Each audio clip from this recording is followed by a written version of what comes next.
Dan pemirsa, untuk mengetahui prospek daya tahan rupiah dengan pengaruh data ekonomi, kita telah bersama Joshua Pardede, Chief Economist Bank Permata. Terima kasih Pak Joshua telah bergabung bersama kami. Pak Joshua, Anda melihat seperti apa tentunya pergerakan rupiah hingga sore hari ini? Tentunya apa pemicu fluktuasi rupiah ini? Ya, sebenarnya kalau kita lihat dari awal pembukaan perdagangan hari ini, rupiah sempat tadi agak cenderung melemah ya di kisaran 14.265. Ini pun juga dipengaruhi oleh rilis data ekonomi Tiongkok ya. Ada dua data yang cukup penting dirilis pagi ini. Yang pertama adalah retail sales, di mana tercatat pada bulan Agustus itu melambat ya pertumbuhannya ke 2,5% dari bulan sebelumnya 8,5%, dan juga industrial production yang juga melambat ke kisaran 5,3% dari bulan sebelumnya 6,4%. Dan ini juga dipengaruhi oleh penyebaran varian Delta ya, sehingga aktivitas ekonomi di Tiongkok ini cenderung melambat.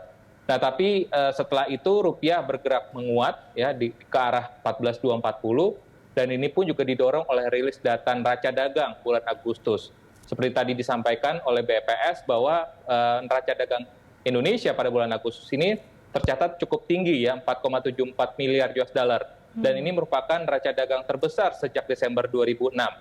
Dan ini ditopang oleh kinerja ekspor yang juga pertumbuhannya cukup tinggi ya, 64%, dan ini juga kinerja tertinggi juga sejak Agustus 2011. Sehingga itu yang membuat rupiah cenderung menguat dan ditutup di 14.243 per dolar ya, ataupun menguat tipis 0,04% atau 5 poin dari penutupan kemarin.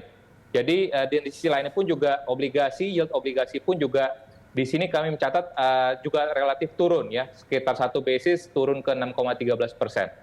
Oke, berarti kalau kita lihat tadi ya, Anda mengatakan rilis neraca dagang ini bagi rupiah cukup berdampak signifikan, bisa dikatakan seperti itu Pak Joshua?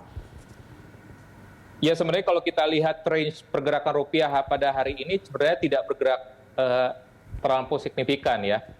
Kalau kita lihat saat ini di hari ini saja kan bergeraknya di 14.240 hingga 14.265. Jadi memang range-nya ini cukup terbatas.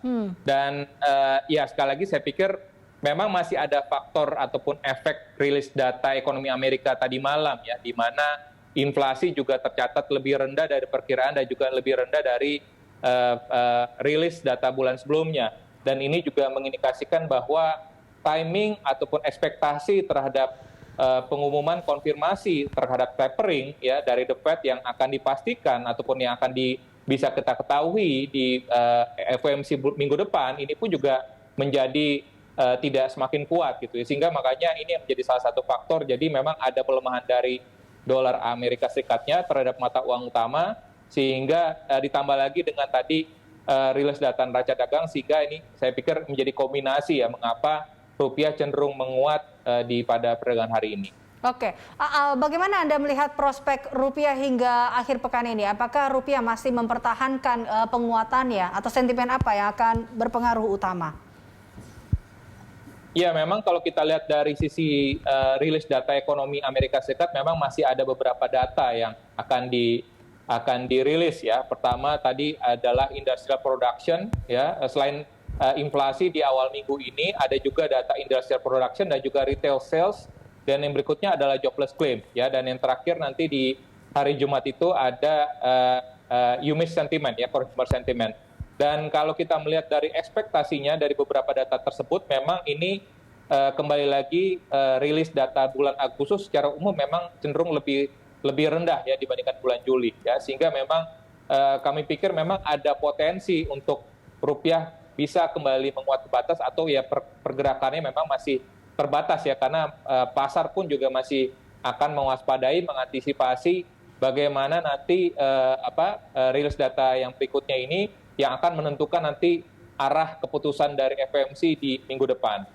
Baik, Pak Joshua, Anda sendiri melihat seperti apa daya tahan rupiah dengan tadi sentimen ekonomi AS dan juga kebijakan bank sentral sejumlah negara, Pak Joshua? Ya, memang ini menjadi salah satu event yang memang akan ditunggu ya oleh pelaku pasar global ya, dan juga khususnya yang akan mengaruhi pasar keuangan negara berkembang termasuk pasar keuangan domestik kita. Di di satu sisi tentunya dampak dari tapering yang akan mungkin dilanjutkan juga dengan kenaikan suku bunga di bank sentral global, tentunya ini akan bisa mempengaruhi juga aliran modal asing ke pasar keuangan negara berkembang, termasuk juga ke pasar keuangan domestik. Dan ada juga yang mengkhawatirkan bahwa kondisi di tahun depan ya ini bisa terjadi ataupun bisa mengulang kondisi yang terjadi 2013 pada saat terjadi taper tantrum.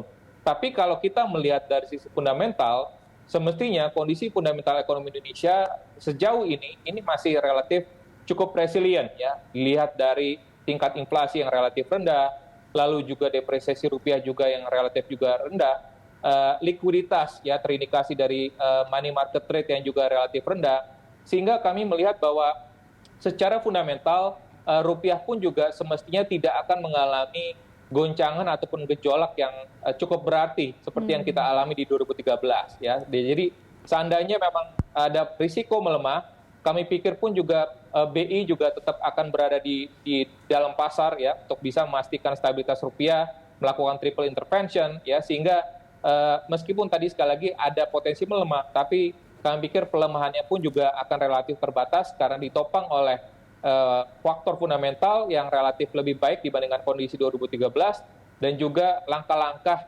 measures yang dilakukan oleh BI untuk menjaga stabilitas rupiah. Baik, Pak Joshua, seperti apa Anda melihat selera risiko terhadap obligasi Indonesia dengan pengaruh kebijakan pembelian aset oleh Bank Indonesia? Apakah ini justru akan menekan minat pasar dengan pengaruhnya bagi yield obligasi pemerintah versus perusahaan? Ya, kalau kita lihat dengan adanya SKB 3 ya, dalam hal ini burden sharing ya, pembelian obligasi pemerintahan Indonesia oleh Bank Indonesia, ini tentunya akan bisa memberikan dampak positif ya, khususnya pada investor pada di aset obligasi ya, khususnya di SUN dan juga SBSN. Karena dengan adanya pembelian obligasi oleh Bank Indonesia, baik SPN ataupun SBSN, tentunya ini akan bisa membatasi potensi penurunan yang bisa ditimbulkan misalkan akibat dari tapering ataupun dengan adanya misalkan meskipun memang di satu sisinya kita melihat bahwa fiscal deficit cenderung akan relatif lebih rendah di tahun depan, tapi memang tadi risiko dari gejolak di pasar sekunder akibat tapering ini memang tetap harus kita waspadai. Nah, dengan adanya burden sharing itu tentunya ini akan bisa membatasi pelemahan di pasar obligasi ataupun di aset obligasi itu sendiri ya, dan kami melihat bahwa minat investor pun juga masih tetap tinggi. Ini terindikasi misalkan dari lelang SUN 2 minggu yang lalu, ini incoming bids ataupun penawaran yang masuk ini mencatat 116 triliun, ini tertinggi sepanjang tahun ini.